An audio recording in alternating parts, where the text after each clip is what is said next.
Hey, what's going on, guys? It's your boy, Nerd Mode On, and I'll be covering some Battlefield 4 news today, talking a little bit about some networking, as well as some advancements when it comes down to the overall title.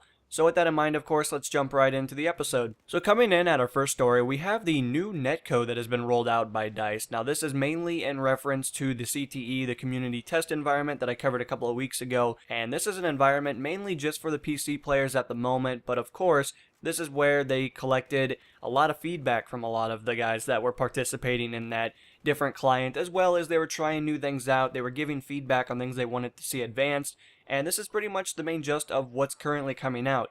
Of course, we have the netcode being increased dramatically from 10 hertz a second to 30 hertz. So you can imagine the netcode is 3 times more responsive than it was previous, which to a lot of us, that's a pretty good number right there. That's a lot of hope when it comes down to the main gist of it, and that's definitely a lot of advancements when it comes down to gunfights and being able to sustain a lot of incoming fire. So of course, with that said, DICE did implement this update for PC, PS4, and Xbox One as of yesterday. Definitely a few platforms did already get hit by this update, but however, if you are on PS3 or Xbox 360, it looks like you're going to have to wait just a couple more days. Now, I want to quickly let you guys know that the new netcode does not already come enabled when you guys start up your first game of Battlefield 4. It's a setting that you guys have to enable, which in the gameplay settings, you're just going to go down to the high frequency network update, and you're going to turn it from disabled to low, medium, or high. Depending on your internet speeds, it's really going to depend on which one you select. However, if you happen to have more than a 1 megabyte per second up and down,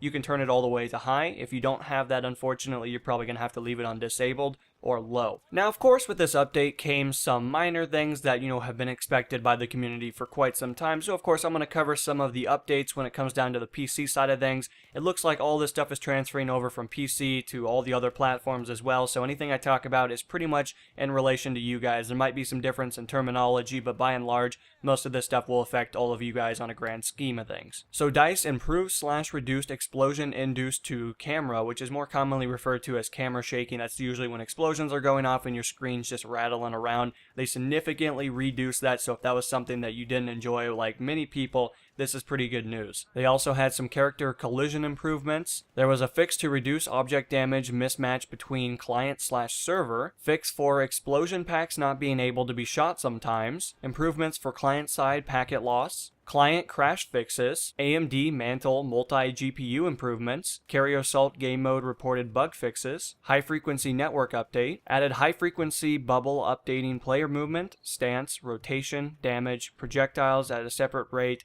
on foot and in vehicles, and finally they added an option to control client-side updating rate settings. But anyway guys, that has been pretty much all the information covering a minor update when it comes down to the server side of things, as well as the new netcode being rolled out on a majority of platforms. However, you guys on the Xbox 360 and PlayStation 3 should begin to hear in the next couple of days, so definitely be looking forward to that, and hopefully you guys will enjoy that when it does get rolled out. Now, of course, if you guys are interested, I will leave a link to all the things I talked about in today's video, kind of letting you guys know about the updates and the description of this video, so if you guys would like to read everything for yourself, educate yourself on the matters that affect you the most, I will, of course, have everything linked down there and highlighted in the most proper manner. But anyway, guys, I hope you enjoyed today's video. This will be NMO, and I'll be signing out, guys. Peace.